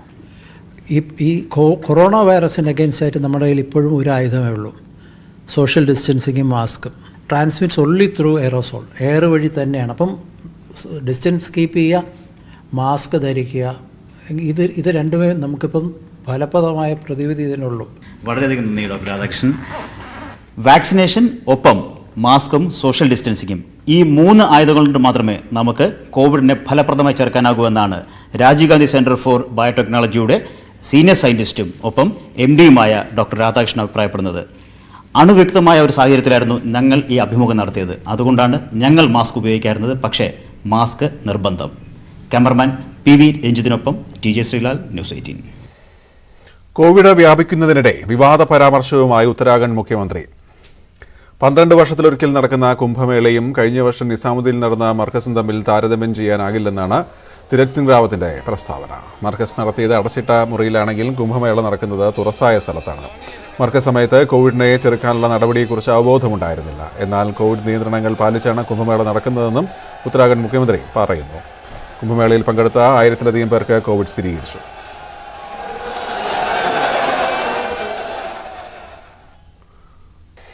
മഞ്ചേശ്വരം മണ്ഡലത്തിൽ കോൺഗ്രസ് വോട്ടുകൾ BJPക്ക് മറച്ചു നൽകിയെന്ന ആരോപണവുമായി CPM. മഞ്ചേശ്വരത്ത് BJP ജയിച്ചാൽ പൂർണ്ണ ഉത്തരവാദിത്തം മുല്ലപ്പള്ളിക്കായിരിക്കുമെന്നും CPM ജില്ലാ സെക്രട്ടറി MV ബാലകൃഷ്ണൻ ന്യൂസ് 18നോട് പറഞ്ഞു. അതേസമയം ആരോപണത്തിന് മറുപടി പറയാൻ മുല്ലപ്പള്ളി തയ്യാറായില്ല. മഞ്ചേശ്വരം മണ്ഡലത്തിൽ വോട്ടെടുപ്പിന് മുൻപാരംഭിച്ച ആരോപണ പ്രത്യാരോപണങ്ങൾ ഇനിയും കെട്ടടങ്ങിയിട്ടില്ല. കണക്കുകൂട്ടലുകൾക്ക് ശേഷവും CPM കോൺഗ്രസിനെതിരായ വിമർശനം തുടരുകയാണ്. മഞ്ചേശ്വരത്ത് 3 പഞ്ചായത്തുകളിൽ കോൺഗ്രസ് വോട്ടുകൾ BJPക്ക് മറിച്ചു നൽകിയെന്നാണ് CPM കാസർഗോഡ് ജില്ലാ സെക്രട്ടറിയുടെ ആരോപണം. ബഹുമാനപ്പെട്ട KPCC പ്രസിഡന്റ് മുല്ലപ്പള്ളി അദ്ദേഹം മുൻകൂർ ജാമ്യം എടുത്ത് അവരുടെ വോട്ട് പ്രത്യേകിച്ച് 3 പഞ്ചായത്തുകളിൽ പ്രത്യേകിച്ച് അവരുടെ വോട്ട് BJPക്ക് ദാനം ചെയ്തിട്ടുണ്ട് എന്നുള്ളത് തന്നെയാണ് ഞങ്ങൾ മനസ്സിലാക്കുന്നത്. അതിപ്പോൾ BJP ജയിക്കുകയാണെങ്കിൽ മഞ്ചേശ്വരത്തിൻ്റെ പൂർണ്ണമായ ഉത്തരവാദിത്വം കോൺഗ്രസിനായിരിക്കും. മുല്ലപ്പള്ളിക്ക് പ്രത്യേകിച്ച് അതിൽ ഉത്തരവാദിത്വം ഉണ്ടാകും KPCC പ്രസിഡന്റ് എന്നുള്ള നിലയിൽ. അതിന് മുൻകൂർ ജാമ്യം എടുത്തു പോകുന്നൊരു നിലപാടാണ് ബഹുമാനപ്പെട്ട നമ്മുടെ മുഖ്യമന്ത്രി സഖാവ് പിണറായിയെ ഉന്നം വെച്ചുകൊണ്ട് അദ്ദേഹം നടത്തിയിട്ടുള്ളത്. എൺമകജെ, മീഞ്ച, വോർക്കാടി എന്നീ പഞ്ചായത്തുകളിലാണ് വോട്ട് മറിക്കൽ. മഞ്ചേശ്വരത്ത് BJP ജയിച്ചാൽ പൂർണ്ണ ഉത്തരവാദിത്വം കോൺഗ്രസിനും മുല്ലപ്പള്ളിക്കുമായിരിക്കുമെന്ന് MV ബാലകൃഷ്ണൻ കൂട്ടിച്ചേർത്തു. എന്നാൽ ജില്ലാ സെക്രട്ടറിക്ക് മറുപടിയില്ലെന്നാണ് മുല്ലപ്പള്ളിയുടെ പ്രതികരണം. CPM ജില്ലാ സെക്രട്ടറിക്കൊക്കെ ഞാൻ എന്ത് മറുപടി കൊടുക്കാനാണ്? സംസ്ഥാന സെക്രട്ടറി വല്ലതും പറയട്ടെ. സംസ്ഥാനത്ത് ഇപ്പോൾ സെക്രട്ടറി ഇല്ലല്ലോ, ആക്ടിംഗ് സെക്രട്ടറിയാ. ആ സെക്രട്ടറി വരുന്ന സമയത്ത് എന്നോട് ചോദിച്ചോട്ടെ, ഞാൻ കൃത്യമായിട്ട് ഉത്തരം പറയാം. ഒരു പാർട്ടിക്ക്, കേരളത്തിലെ കമ്മ്യൂണിസ്റ്റ് മാർക്സിസ്റ്റ് പാർട്ടി അവശേഷിക്കുന്ന കമ്മ്യൂണിസ്റ്റ് പാർട്ടിയുടെ അവസാനത്തെ ഔട്ട് പോസ്റ്റാണ്. ആ ഔട്ട് പോസ്റ്റിലെ കാവൽക്കാരൻ പറഞ്ഞല്ലോ താൽക്കാലിക ജീവനക്കാരനാണ്. മനസ്സിലാക്കണം. ആ ജീവനക്കാരൻ ചോദിക്കുന്ന ചോദ്യത്തിന് ഞാൻ എന്ത് ഉത്തരം പറയാനാണ്? കാസർഗോഡ് മണ്ഡലത്തിൽ UDF-നാണ് മേൽക്കൈ. തൃക്കരിപ്പൂർ, ഉദുമ, കാഞ്ഞങ്ങാട് എന്നീ 3 മണ്ഡലങ്ങൾ ഇടതുമുന്നണി നിലനിർത്തുമെന്നും ബാലകൃഷ്ണൻ പറഞ്ഞു. ന്യൂസ് 18 കാസർഗോഡ്. KM ഷാജിക്ക് പൂർണ്ണ പിന്തുണയുമായി മുസ്ലിം ലീഗ്. വിജിലൻസ് റെയ്ഡ് രാഷ്ട്രീയ പ്രേരിതമാണെന്ന് PK കുഞ്ഞാലിക്കുട്ടി പറഞ്ഞു. തെരഞ്ഞെടുപ്പിന് ശേഷമുള്ള റെയ്ഡ് കണ്ണൂരിലെ കൊലപാതകത്തിൽ നിന്ന് ശ്രദ്ധ തിരിക്കാനാണെന്നും കുഞ്ഞാലിക്കുട്ടി പറഞ്ഞു. സ്ഥാനാർത്ഥികൾക്കൊക്കെ ഒന്ന് നേരെ ചൊവ്വേ ശ്വാസം വിടാനുള്ള സമയം കിട്ടണ്ടേ? വീട്ടിൽ റൈഡ് എന്ന് പറഞ്ഞാൽ അത് കണ്ണൂരിലുണ്ടായ സംഭവവികാസങ്ങളും എല്ലാം കൂടിയായി അതിന് ശ്രദ്ധ ഒക്കെ തിരിക്കാൻ വേണ്ടിയിട്ടാണെന്ന് ആരെങ്കിലും സംശയിച്ചാൽ അവരെ കുറ്റം പറഞ്ഞിട്ട് കാര്യമില്ല. അനവസരത്തിൽ ഉണ്ടായ ഒരു റെയ്ഡ് സാധാരണഗതിയിൽ ഒരു രാഷ്ട്രീയ മര്യാദ അനുസരിച്ച് നടക്കാത്ത ഒരു കാര്യമാണ് നടന്നത്. തീർച്ചയായും രാഷ്ട്രീയ പകപോക്കൽ തന്നെയാണ് എന്നുള്ളത്. അതുപോലെ വേറെ ഉദ്ദേശമുണ്ട്. ഇപ്പോൾ അവിടെ കുറേ സംഭവവികാസങ്ങളുണ്ട്, ഇന്നൊക്കെ ശ്രദ്ധ തിരിക്കാൻ വേണ്ടിയാണെന്ന് ആരെങ്കിലും വിചാരിച്ചാൽ അവരെ കുറ്റം പറഞ്ഞിട്ട് കാര്യമില്ല. രാജ്യസഭാ തെരഞ്ഞെടുപ്പുള്ള സ്ഥാനാർത്ഥികളെ തീരുമാനിക്കാൻ ഇടതുമുന്നണി യോഗവും CPM സംസ്ഥാന സെക്രട്ടേറിയറ്റും വെള്ളിയാഴ്ച ചേരും. ജയം ഉറപ്പുള്ള 2 സീറ്റിലും CPM മത്സരിക്കും. UDF-ന് ഉറപ്പുള്ള സീറ്റിൽ മുസ്ലിം ലീഗിന്റെ PV അബ്ദുൽ വഹാബ സ്ഥാനാർത്ഥിയാവും. നിയമപോരാട്ടത്തിലൂടെയാണ് ഒഴിവ് വരുന്ന 3 സീറ്റുകളിലെ തെരഞ്ഞെടുപ്പ് ഈ നിയമസഭയുടെ കാലത്ത് തന്നെ ഇടതുമുന്നണി ഉറപ്പാക്കിയത്. വയലാർ രവി, KK രാഗേഷ്, PP അബ്ദുൽ വഹാബ് എന്നിവരാണ് സ്ഥാനമൊഴിയുന്നത്. സഭയിലെ അംഗബലമനുസരിച്ച് 2 പേരെ ഇടതുമുന്നണിക്ക് വിജയിപ്പിക്കാം. മുന്നണിയിലെ മുൻധാരണയനുസരിച്ച് 2ലും CPM മത്സരിക്കും. വെള്ളിയാഴ്ചത്തെ CPM സെക്രട്ടേറിയറ്റിന് ശേഷം ചേരുന്ന ഇടതുമുന്നണി യോഗം ഇക്കാര്യം ഔദ്യോഗികമായി തീരുമാനിക്കും. രാജ്യസഭയിലും കർഷക സമരത്തിലും മികച്ച പ്രകടനം കാഴ്ചവെച്ച കെ രാഗേഷിന് ഒരവസരം കൂടി CPM നൽകുമോ എന്ന് വ്യക്തമല്ല. ഇടത് സഹയാത്രികൻ ചെറിയാൻ ഫിലിപ്പിന്റെ പേരും പരിഗണനയിലുണ്ടായിരുന്നു. എന്നാൽ അംഗബലം കുറവായ സഭയിൽ പാർട്ടി നേതാവിനെ തന്നെ അയക്കാനാണ് നേതൃത്വത്തിന് താൽപര്യം. അങ്ങനെയെങ്കിൽ ഇക്കുറിയും ചെറിയാൻ ഫിലിപ്പ് സാധ്യതാ പട്ടികയിൽ ഒതുങ്ങും. കർഷക സംഘം നേതാവ് വിജു കൃഷ്ണന്റെ പേര് സജീവ പരിഗണനയിലുണ്ട്. മലയാളിയായ വിജു ഡൽഹിയിലെ കർഷക സമരത്തിന്റെ നായകരിൽ പ്രധാനിയാണ്. ധനമന്ത്രി തോമസ് ഐസക്കിന്റെ പേരും ചർച്ചകളിൽ ഉണ്ടായിരുന്നു. ബൃന്ദ കാരാട്ടിനെ പോലുള്ള പ്രമുഖരെ രാജ്യസഭയിലെ CPM ശബ്ദമാക്കി മാറ്റണമെന്ന ആഗ്രഹം കേന്ദ്ര നേതൃത്വത്തിനുണ്ട്. എന്നാൽ സംസ്ഥാന നേതൃത്വം ഇത് അംഗീകരിക്കുമോ എന്ന് വ്യക്തമല്ല. UDFൽ സീറ്റ് ലീഗിന് തന്നെയാണ്. കാലാവധി അവസാനിക്കുന്ന അബ്ദുൾ വഹാബിനെ മത്സരിപ്പിക്കാൻ മുസ്ലിം ലീഗ് തീരുമാനിച്ചു കഴിഞ്ഞു. മറ്റ് 2 സീറ്റുകളിലെ സ്ഥാനാർത്ഥികളെയും ഉടൻ തീരുമാനിക്കും. ഈ മാസം 30-നാണ് തെരഞ്ഞെടുപ്പ്. ന്യൂസ് 18 തിരുവനന്തപുരം. 5ാം ഘട്ട തെരഞ്ഞെടുപ്പിന്റെ പരസ്യ പ്രചാരണം നാളെ അവസാനിക്കാനിരിക്കെ പശ്ചിമബംഗാളിൽ തൃണമൂൽ കോൺഗ്രസ് BJP പരസ്യപ്പോര്. തെരഞ്ഞെടുപ്പ് കമ്മീഷന്റെ വിലക്കിൽ പ്രതിഷേധിച്ച ബംഗാൾ മുഖ്യമന്ത്രി മമതാ ബാനർജി കൊൽക്കത്തയിലെ ഗാന്ധി പ്രതിമയ്ക്ക് മുന്നിൽ ധർണയിരുന്നു. ബംഗാളിനെ ഗുജറാത്താക്കാൻ അനുവദിക്കില്ലെന്ന് മമത പറഞ്ഞു. നുഴഞ്ഞുകയറ്റക്കാരാണ് തൃണമൂലിന്റെ വോട്ട് ബാങ്കെന്ന് അമിത്ഷാ തിരിച്ചടിച്ചു. ആദ്യ 4 ഘട്ടങ്ങൾ പിന്നിട്ടതോടെ ബംഗാളിലെ പോരിന് വീറും വാശിയും ഏറുകയാണ്. പ്രചാരണ വിലക്കേർപ്പെടുത്തിയ തെരഞ്ഞെടുപ്പ് കമ്മീഷനെതിരെ ശക്തമായ പ്രതിഷേധമാണ് മമതാ ബാനർജി നടത്തിയത്. കമ്മീഷന്റെ നടപടി ഭരണഘടനാ വിരുദ്ധമാണെന്ന് ആരോപിച്ച് കൊൽക്കത്തയിലെ ഗാന്ധി പ്രതിമയ്ക്ക് മുന്നിൽ ധർണയിരുന്നു. ബംഗാളിനെ ഗുജറാത്താക്കാമെന്ന് ആഗ്രഹിക്കേണ്ടെന്നും മമത പറഞ്ഞു.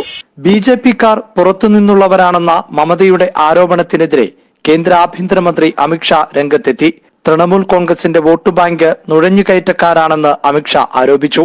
അതേസമയം സീതാൽകുച്ചിലെ വെടിവെപ്പുമായി ബന്ധപ്പെട്ട് നടത്തിയ പരാമർശങ്ങളിൽ BJP നേതാക്കൾക്കെതിരെയും കമ്മീഷൻ നടപടിയെടുത്തു. BJP നേതാവ് രാഹുൽ സിൻഹയെ 48 മണിക്കൂർ വിലക്കി. വെടിവെപ്പുമായി ബന്ധപ്പെട്ട് വിവാദ പരാമർശം നടത്തിയ BJP ബംഗാൾ അധ്യക്ഷൻ ദിലീപ് ഘോഷിനോട് വിശദീകരണം ആവശ്യപ്പെട്ടിട്ടുണ്ട്. തുടർച്ചയായി തെരഞ്ഞെടുപ്പ് ചട്ടം ലംഘിക്കുന്ന പ്രധാനമന്ത്രി നരേന്ദ്രമോദി, ആഭ്യന്തരമന്ത്രി അമിത്ഷാ, മമതാ ബാനർജി എന്നിവർക്കെതിരെ നടപടിയെടുക്കണമെന്നാവശ്യപ്പെട്ട് സംയുക്ത മോർച്ചയും കമ്മീഷന് പരാതി നൽകിയിട്ടുണ്ട്. 17-ന് നടക്കുന്ന 5ാം ഘട്ട വോട്ടെടുപ്പിന്റെ പരസ്യപ്രചാരണം നാളെ അവസാനിക്കും. KP Abhilash, news 18, Delhi. കണ്ണൂരിൽ ലീഗ് പ്രവർത്തകന്റെ കൊലപാതകത്തിൽ കൂടുതൽ പ്രതികൾ ഉടൻ പിടിയിലാകുമെന്ന സൂചന. കണ്ണൂർ കോഴിക്കോട് അതിർത്തിയിൽ പ്രതികൾ ഒളിവിൽ കഴിയുകയാണ് എന്നാണ് അന്വേഷണ സംഘത്തിന് വിവരം ലഭിച്ചിരിക്കുന്നത്. CCTV ദൃശ്യങ്ങളിൽ നിന്ന് കൂടുതൽ പ്രതികളെ തിരിച്ചറിഞ്ഞിട്ടുണ്ട്. കൊലപാതകത്തിന് മുമ്പ് കൃത്യമായി ഗൂഢാലോചന നടന്നിട്ടുണ്ട് എന്ന് തെളിയിക്കുന്ന ഫോൺ രേഖകളും ക്രൈംബ്രാഞ്ച് സംഘം ശേഖരിച്ചു. പ്രതികൾക്ക് ആയുധവും ബോംബും നൽകിയവരെ സംബന്ധിച്ച് അന്വേഷണ സംഘത്തിന് വിവരം ലഭിച്ചിട്ടുണ്ട്. അതേസമയം 2ാം പ്രതി രതീഷിന്റെ മരണത്തിന് കാരണം കള്ളക്കേസിൽ കുടുങ്ങിയതിന്റെ മനോവിഷമമാണെന്ന് ചൂണ്ടിക്കാണിച്ച് അമ്മ പത്മിനി നൽകിയ പരാതിയും പോലീസ് പരിശോധിച്ചു വരുന്നുണ്ട്. മൂവാറ്റുപുഴയിൽ അസം സ്വദേശിയായ കുഞ്ഞിന് ക്രൂരമായ ശാരീരിക പീഡനമേറ്റ സംഭവത്തിൽ അന്വേഷണം ഇഴയുന്നു. പീഡനം സംബന്ധിച്ച് വ്യക്തത വന്നിട്ടും കുറ്റവാളിയെ കണ്ടെത്താൻ പോലീസിനായിട്ടില്ല. സംഭവം നടന്ന 2 ആഴ്ച പിന്നിടുമ്പോഴും അനാസ്ഥ തുടരുകയാണ്. അസം സ്വദേശികളുടെ 3.5 വയസ്സുകാരിയായ കുട്ടിയെ കഴിഞ്ഞ 27-നാണ് കോട്ടയം മെഡിക്കൽ കോളേജ് ആശുപത്രിയിൽ പ്രവേശിപ്പിച്ചത്. ലൈംഗികാവയവത്തിനും മലദ്വാരത്തിനും ആഴത്തിൽ മുറിവ് ആദ്യം തന്നെ കണ്ടെത്തിയിരുന്നു. കുടലടക്കം മുറിഞ്ഞതായി വിശദ പരിശോധനയിൽ കണ്ടെത്തി. കാലും ഒടിഞ്ഞിരുന്നു. കഴിഞ്ഞ ദിവസം നടന്ന എക്സ്റേ പരിശോധനയിലാണ് തലയോട്ടിക്കും ഒരു കൈക്കും 1 മാസമെങ്കിലും പഴക്കമുള്ള പൊട്ടലേറ്റിട്ടുള്ളതായി കണ്ടെത്തിയത്. ഇത്ര അധികം ക്രൂരപീഡനത്തിനിരയായിട്ടും കുറ്റവാളി ആരെന്ന് പോലീസിന് കണ്ടെത്താനായിട്ടില്ല എന്നതാണ് ഞെട്ടിപ്പിക്കുന്നത്. ആദ്യഘട്ടത്തിൽ കേസ് രജിസ്റ്റർ ചെയ്യാൻ മൂവാറ്റുപുഴ പോലീസ് തയ്യാറായിരുന്നില്ല. വാർത്തകൾ വന്നതോടെയാണ് അന്വേഷണം ആരംഭിച്ചത്. മജിസ്ട്രേറ്റ് ആശുപത്രിയിലെത്തി ദ്വിഭാഷിയുടെ സഹായത്തോടെ മൊഴി രേഖപ്പെടുത്തിയിരുന്നു. കുട്ടിയിൽ നിന്ന് കൂടുതൽ വിവരങ്ങൾ ശേഖരിക്കാൻ മനഃശാസ്ത്ര വിദഗ്ധരെ നിയോഗിച്ചിട്ടുണ്ട്. എന്നാൽ പ്രാദേശികമായി വിവരം ശേഖരിച്ച് സംഭവത്തെക്കുറിച്ച് വ്യക്തത വരുത്താൻ പോലീസ് ഇനിയും തയ്യാറായിട്ടില്ല എന്നാണ് ആരോപണം. രണ്ടാനമ്മയ്ക്കും പിതാവിനുമൊപ്പമാണ് കുട്ടി കോട്ടയം മെഡിക്കൽ കോളേജിലെ കുട്ടികളുടെ ആശുപത്രിയിൽ കഴിയുന്നത്. ന്യൂസ് 18 കോട്ടയം. തീരപരിപാലന നിയമം ലംഘിച്ച് നിർമ്മിച്ച ആലപ്പുഴയിലെ കാപ്പിക്കോ റിസോർട്ട് പൊളിച്ചു നീക്കാനുള്ള നടപടികൾ തുടങ്ങി. കോവിഡ് മൂലം നീണ്ടുപോയ പൊളിക്കൽ 6 മാസത്തിനുള്ളിൽ പൂർത്തിയാക്കാനാണ് ജില്ലാ ഭരണകൂടത്തിന്റെ തീരുമാനം. 2020 ജനുവരിയിലാണ് പാണാവള്ളി പഞ്ചായത്തിലെ കാപ്പിക്കോ റിസോർട്ട് പൊളിച്ചു നീക്കാൻ സുപ്രീം കോടതി ഉത്തരവിട്ടത്. പൊളിക്കാൻ ഫണ്ടില്ലെന്ന് പഞ്ചായത്ത് കമ്മിറ്റി സർക്കാരിനെ അറിയിച്ചതോടെ കർമ്മ പദ്ധതി തയ്യാറാക്കാൻ ഉന്നതതല യോഗം ചേർന്നിരുന്നു. കഴിഞ്ഞ ദിവസം ആലപ്പുഴ ജില്ലാ കളക്ടർ റിസോർട്ട് സന്ദർശിച്ച് കാര്യങ്ങൾ വിലയിരുത്തി. പൊളിക്കൽ നടപടിയെക്കുറിച്ച് പഠിച്ച് പദ്ധതി തയ്യാറാക്കാൻ എൻവയോൺമെന്റൽ എഞ്ചിനീയർ, പൊതുമരാമത്ത് കെട്ടിട വിഭാഗം, മലിനീകരണ നിയന്ത്രണ ബോർഡിലെ ഉദ്യോഗസ്ഥർ എന്നിവരെ ചുമതലപ്പെടുത്തി. പഞ്ചായത്ത് അതിനകത്ത് ഒരു മുൻകൈ എടുക്കണമായിരുന്നു. പക്ഷെ കുറച്ച് ലാഗ് ചെയ്ത് അതിൻ്റെ അകത്ത് ടെക്നിക്കൽ നോഹവാണ് മെയിൻ ഇഷ്യൂ. ഇതെങ്ങനെ ആദ്യമേ അവിടുത്തെ മത്സ്യത്തൊഴിലാളികൾ പറയുന്നത് ഇത് ഒരു പൊടി പോലും കായൽ പതിക്കാൻ പാടില്ല ഇത് ചെയ്യുമ്പോൾ. അങ്ങനെ അത് ചിന്തിച്ചാണ് പോയത്. ഇപ്പോൾ നമുക്കത് തീർച്ചയായിട്ടും അതെല്ലാം കവർ ചെയ്തിട്ടുള്ള ഒരു പ്ലാനാണ് നമ്മളിപ്പോൾ തയ്യാറാക്കുന്നത്. നമുക്ക് അത് തയ്യാറാക്കുമ്പോഴും ഈ ടെൻഡർ പ്രോസസ്സ് പ്രിപ്പറേഷൻ വേണം. ടെൻഡർ പ്രോസസ്സിലോട്ട് കടക്കണം. ആ ടെൻഡർ പ്രോസസ്സ് കഴിഞ്ഞാൽ എഗ്രിമെന്റും കാര്യങ്ങളും ചെയ്തിട്ട് അതിനെ നമ്മൾ റിമൂവ് ചെയ്യാൻ തുടങ്ങണം. വില്ലകളായതിനാൽ സ്ഫോടനത്തിലൂടെ പൊളിക്കേണ്ടി വരില്ലെന്നാണ് കണക്ക് കൂട്ടുന്നത്. ജില്ലാ ഭരണകൂടത്തിന്റെ മേൽനോട്ടത്തിൽ കാപ്പിക്കോ ഗ്രൂപ്പിന്റെ റിസോർട്ട് പൊളിച്ചു നീക്കാം. ഇവർ തയ്യാറായില്ലെങ്കിൽ ടെൻഡർ വിളിച്ച് പൊളിക്കൽ നടപടി വേഗത്തിലാക്കാനാണ് ജില്ലാ ഭരണകൂടത്തിന്റെ തീരുമാനം. ന്യൂസ് 18 ആലപ്പുഴ. നിയന്ത്രണങ്ങളോടെ പൂരം.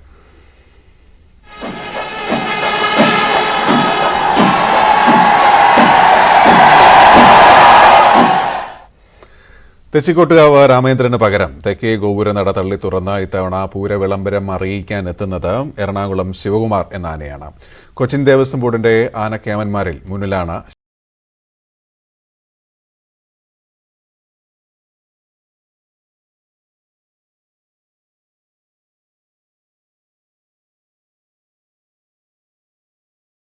ഒന്നാമനായ തെച്ചിക്കോട്ടുകാവ് രാമചന്ദ്രന് വനംവകുപ്പ് വിലക്ക് ഏർപ്പെടുത്തിയതോടെയാണ് നാട്ടാനകളിൽ കേമനായ എറണാകുളം ശിവകുമാറിന് അവസരമൊരുങ്ങിയത്. നെയ്തലക്കാവമ്മയുടെ തിടമ്പേറ്റി ഇനി മുതൽ പൂരവിളംബരം ദേശക്കാരെ അറിയിക്കുക എറണാകുളം ശിവകുമാറായിരിക്കും. ഇപ്രാവശ്യം എന്താ വെച്ചാൽ എറണാകുളം ശിവകുമാർ കൊച്ചിൻ ദേവസ്വം ബോർഡിന്റെ ഏറ്റവും വലിയ ആനയാണ്. നാട്ടാനകളിലും ഒരു വലിയ ആനയാണ്. ഈ ആനയ്ക്ക് തുറക്കാനൊരു ഭാഗ്യം കിട്ടിയത് ഈ വർഷമാണ്. ഇവിടുന്ന് അങ്ങനെ കൊച്ചിൻ ദേവസ്വം ബോർഡ് ആന തന്നെയായിരിക്കും തുറക്കുക. ശാന്ത സ്വഭാവിയാണ് ഈ നാട്ടാന ചെകവൻ. കേരളത്തിൽ ഏറ്റവും ഉയരമുള്ള നാട്ടാനകളിൽ പ്രധാനി. ഏറ്റവും കൊമ്പു വളർച്ചയുള്ള കരുത്തന്മാരിൽ ഒരാൾ. 10 അടി ഉയരം, അഴകും ലക്ഷണവും ഒത്തിണങ്ങിയ നാട്ടാന. വിശേഷണങ്ങൾ അധികമാവില്ല ഈ കരിവീരന്. കൃത്രിമ കൊമ്പെങ്കിലും തിടമ്പേറ്റി ശിരസുയർത്തിയാൽ ശിവകുമാർ മറ്റൊരാളായി മാറും. ശാന്തമായിട്ടുള്ളൊരു സ്വഭാവം, കുഴപ്പമൊന്നുമില്ല. പിന്നെ പ്രാവശ്യം ഈ നടതുറപ്പ് കാര്യങ്ങളൊക്കെ ആയിട്ട് ആള് സ്റ്റാറായിട്ട് വരികയാണ്. കോടനാട്ടെ ആനക്കൂട്ടിൽ നിന്ന് 4-ാം വയസ്സിലാണ് കുട്ടിക്കൊമ്പൻ ശിവകുമാറിനെ കൊടുങ്ങല്ലൂരിലെ ഒരു വ്യവസായ പ്രമുഖൻ വാങ്ങുന്നത്.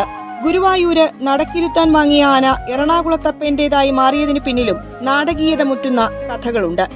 40 കഴിഞ്ഞ ഈ സഹ്യപുത്രൻ പതുക്കെ കൊച്ചി നഗരത്തിന്റെ പ്രിയപ്പെട്ടവനായി. ആന പറയുകയാണെങ്കിൽ സൗന്ദര്യം പോലെ തന്നെ സ്വഭാവവും അതേപോലെ സൗന്ദര്യ മനോഹരമായ നമുക്ക് എല്ലാവർക്കും ഇടപഴകാം. പക്ഷെ അതിനൊരു പരിധികളുണ്ട്. ആന നിശ്ചയിച്ചിട്ടുണ്ട്. ശിവകുമാർ ഏവർക്കും ഒരു പ്രിയപ്പെട്ടവനാണ്. പിന്നെ തന്നെ ഹൈറ്റ് കൊണ്ടായാലും 10 അടിക്ക് മുകളിൽ ഉയരണ്ട ആന. എറണാകുളത്തപ്പന്റെ കണ്ണും കരളും കവർന്നവൻ തെക്കേ ഗോപുരനട തള്ളി തുറക്കുന്നത് കാണാൻ പൂരപ്രേമികളും ആനപ്രേമികളും ആകാംക്ഷയോടെയാണ് കാത്തിരിക്കുന്നത്. ശിരസുയർത്തി ശിവകുമാർ തെക്കേ ഗോപുരനട തള്ളി തുറക്കുമ്പോൾ വിളംബര നാളിൽ തൃശൂർ പൂരനഗരി അക്ഷരാർത്ഥത്തിൽ ഉത്സവ നഗരിയായി മാറും. ക്യാമറമാൻ KP ധനീഷിനോടൊപ്പം സുവി വിശ്വനാഥൻ, ന്യൂസ് 18 തൃശൂർ. നിർധനയായ ഒരമ്മയ്ക്ക് ഒരു പറ്റം യുവാക്കളുടെ കൂട്ടായ്മയിൽ വീടൊരുങ്ങി. എറണാകുളം കല്ലൂരിലാണ് സമൂഹത്തിന് മാതൃകയാകുന്ന ഈ സ്നേഹവീട്. വീടിന്റെ താക്കോൽ മേയർ അഡ്വക്കേറ്റ് M അനിൽകുമാർ കൈമാറി.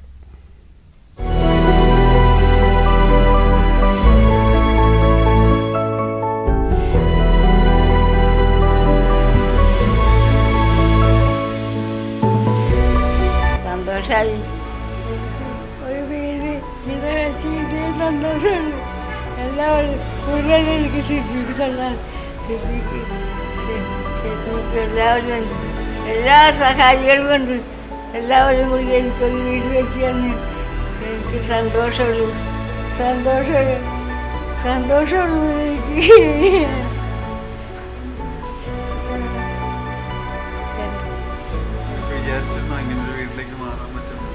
വിചാരിച്ചില്ല, പക്ഷെ എനിക്ക് പാടില്ലെങ്കിൽ എന്ത് ചെയ്യാം. അവനെന്തി ആ ദീപു എന്തി, ഞാനും ഒരു മോനും ഉണ്ട് ഇവിടെ.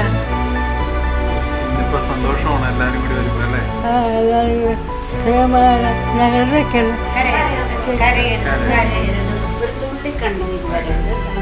കരച്ചിലിന്റെ മുനമ്പിൽ വാക്കുകളുടെ തുടർച്ച നഷ്ടപ്പെടുമ്പോഴും സന്തോഷം ഒട്ടും ചോരാതെ തെളിയുന്നുണ്ട് ശ്രീധരി അമ്മയുടെ മുഖത്ത്. ഒട്ടും പ്രതീക്ഷിച്ചിരുന്നില്ല ഇത്. തൻ്റെ ഇല്ലായ്മകളോടും വല്ലായ്മകളോടും പൊരുത്തപ്പെട്ട സുരക്ഷിതമായ ഒരു വീടെന്ന സ്വപ്നം മനസ്സിൽ അടച്ചു മൂടുമ്പോഴായിരുന്നു തടിപ്പുറം ബ്രദേഴ്സ് എന്ന കൂട്ടായ്മയിലെ സിദ്ദിഖും സുഹൃത്തുക്കളും ഇവിടെ എത്തുന്നത്. ലോക്ക്ഡൗൺ കാലത്തെ ഇവരുടെ ഭക്ഷണ സാമഗ്രികളുടെ വിതരണത്തിനിടെയായിരുന്നു അത്.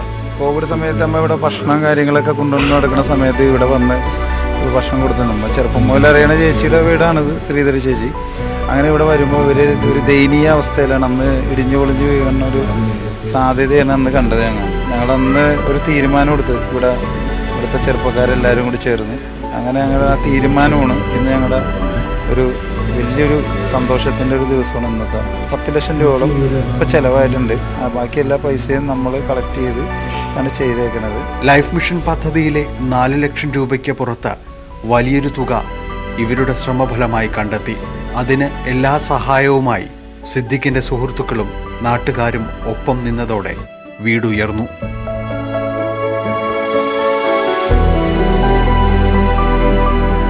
കഴിഞ്ഞ ദിവസം വീടിന്റെ താക്കോൽ Kochi mayor advocate M Anilkumar കൈമാറി. മക്കളോളം പോന്ന പ്രിയപ്പെട്ടവരുടെ കൈപിടിച്ച് ഇനി ശ്രീധരിയമ്മ പുതിയ വീട്ടിലേക്ക്. ക്യാമറമാൻ നിതിനൊപ്പം ഡാനി പോൾ, ന്യൂസ് 18 കൊച്ചി.